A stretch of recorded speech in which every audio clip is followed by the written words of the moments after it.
राधे राधे सभी भक्तों को। आज था निर्जला एकादशी, तो मैं सबसे पहले मंदिर का सब सफाई हुआ तो सबसे पहले मैं सब फोटो को उतार के नीचे टेबल पे रख दिया और रखने के बाद फिर मैं अपने सरस्वती माँ की मूर्ति को भी उठा के नीचे टेबल पे रख दिया। रखने के बाद मैं मंदिर का कपड़ा हटाकर दूसरा कपड़ा लगाऊंगा। तो सबसे पहले लड्डू गोपाल का आसन हटाया और गौ माता जी का मूर्ति नीचे स्थापित किया। स्थापित करने के बाद मैं अपना मंदिर का कपड़ा हटाने के बाद आज न्यू कपड़ा लगाना था। तो सबसे पहले मैं मंदिर में न्यू कपड़ा लगाया। कपड़ा लगाने के बाद जितने भी मूर्तियाँ थे मिट्टी का उसको मैंने पोंछ के मंदिर में स्थापित कर दिया।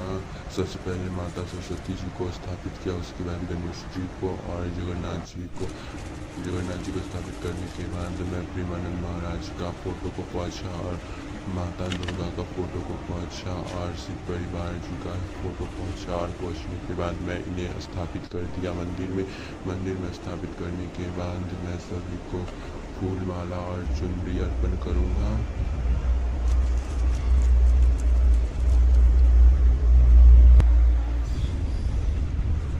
और उसके बाद प्रेमानंद जी को फोटो लगा के उसके बाद मैंने अपने लड्डू गोपाल जी का आसन लगाया मंदिर में।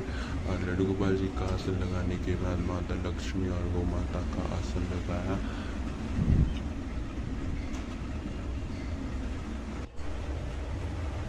और गौ माता का आसन लगाने के बाद मैंने सबसे पहले गौ माता जी को स्नान करवा के उन्हें पोंछा और छोटे से लाल जी का विग्रह को भी स्नान करवा के पोंछा। स्टील पीले भगवान जी को स्नान करवाया और उसके बाद महादेव जी का जल अभिषेक किया। जल अभिषेक करने के बाद मैं गौ माता को स्थापित कर दिया मंदिर में और हाथी को रख दिया कृष्ण जी के आसन के नीचे। उसके बाद मैं अपने लड्डू गोपाल जी को स्नान करवाने के बाद मैं अपने ठाकुर जी का सुंदर सा श्रृंगार करने के बाद मैंने सब फोटो को माला पहनाया और चुनरी ओढ़ाया। माला पहनाने के बाद मैं चंदन के साथ सभी फोटो विग्रह में चंदन लगाया।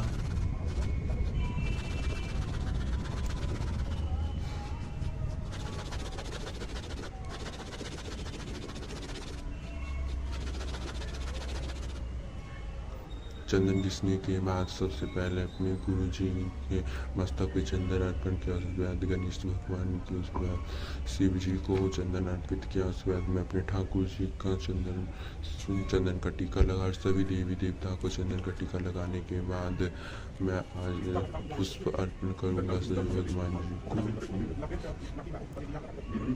सबसे पहले पुष्प माता पार्वती जी को चढ़ाया, उसके बाद दुर्गा माता को और उसके बाद मैं अपने गुरु जी प्रेमानंद महाराज को पुष्प अर्पण किया। और शिव जी पे पुष्प अर्पण करने के बाद मैं लड्डू गोपाल जी के पास भी पुष्प रखा। लड्डू गोपाल जी के पास पुष्प रखने के बाद मैं अपने गौ माता को और माता लक्ष्मी के पास थोड़े से पुष्प रखा।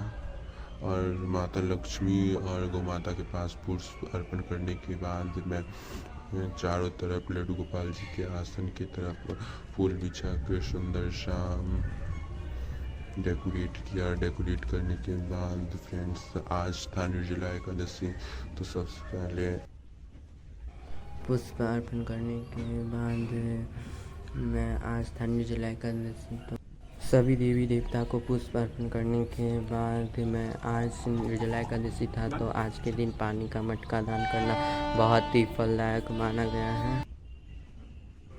तो कलश में पानी भरने के बाद मैं कलश के अंदर तुलसी का लकड़ी डाला और तुलसी की लकड़ी डालने के बाद फ्रेंड्स यहाँ छोटा सा मिट्टी का बर्तन नहीं मिला था कलश के ऊपर रखने के लिए, तो मैं यहाँ पे पीतल का ही प्लेट रख लिया।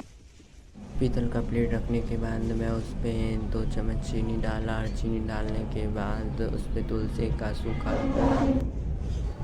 तुलसी जी की लकड़ी डालने के बाद मैं उस पर सीजनल फल रख दिया और थोड़े से अक्षत डाल के मैं अपने कलश को स्थापित कर दिया। कलश को स्थापित करने के बाद उस पर पुष्प दिया और मैंने विष्णु नारायण को भोग लगाया और भोग लगाने के बाद फ्रेंड्स आज के दिन पंखा दान करना बहुत ही फलदायक माना गया है। तो मुझे यहाँ बांस का पंखा नहीं मिला तो मैंने अपने हाथों से ही बनाया हुआ पंखा को दान दे दिया।